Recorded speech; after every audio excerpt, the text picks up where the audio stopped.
That's part of the tradition, it's part of the heritage of our culture is that we make music, we do art, we sing, we dance, and that's the fun part, to actually see this tradition being passed all the way down through the generations.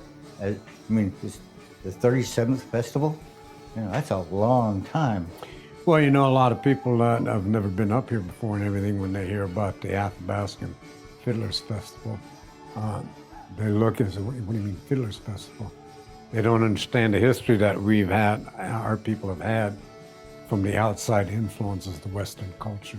It's handed down, this music's been handed down from the people that came down the Yukon River in the early days, all the old people that were miners and prospectors and stuff, and they came down and they brought their fiddles and guitars and banjos. One guy had a Stradivarius violin, and he used to go upriver all the time in a canoe and paddle down when it was in the evening or early in the morning, and there was no wind or nothing, and he'd stand up in that canoe and play real classical music.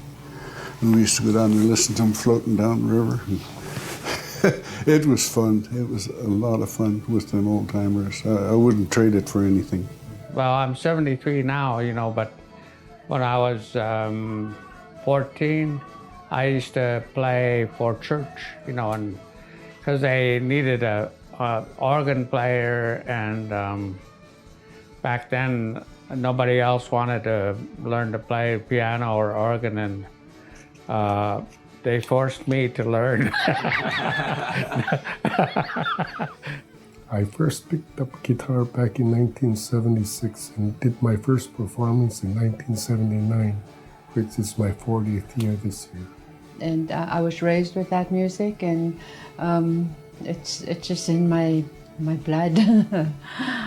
And I picked it up somewhere along the way when I was a kid, and just always really loved playing fiddle and never stopped, and here I am. I had no idea I was going to play. I just came, I paid the $20 entry fee, and Clayton was there, and he asked, you want to play with me? Because we used to have a band in high school, and I said, go for it. And I played. I only played one set. People didn't know who I was. This year I came and started playing with Willie John, and that's when people actually started asking me my name and stuff. And that's next year I'm gonna put in a band in for my own set and stuff. It's passed on from generation to generation. And one of the things that I noticed this year, though, is I saw two groups up there, young people. Boy, they really livened up the place. All these old people have been here and passed all this knowledge down. And yesterday we had the young fiddlers come in and play. Oh man, that was a blessing. And to hear these little kids, I want to go dance, and they get up there and they may not have the steps down, but they're out there trying. And that's just beautiful. And that's what we do, that's what we want. Us elders are supposed to be teaching our young people.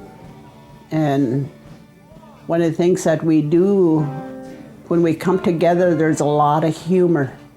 I've seen a lot of good connection between a grandparent and a grandchild, dancing together. And in our tradition, a grandparent will tease a grandchild. So there's teasing going on while they're dancing. That's a value. That's one of our native values, humor. And we're demonstrating that when we come together. So I encourage you to keep coming back and, learn your music. The music is going through transformation and change. That's the one thing that we always know. The younger generation, they're upbeat, they got energy. The older generation, they play some of the traditional stuff, but the younger generation, it's good to see them taking over where the elders and the other groups are starting to get ready to leave. It's going to continue to grow, and it's going to continue to live on.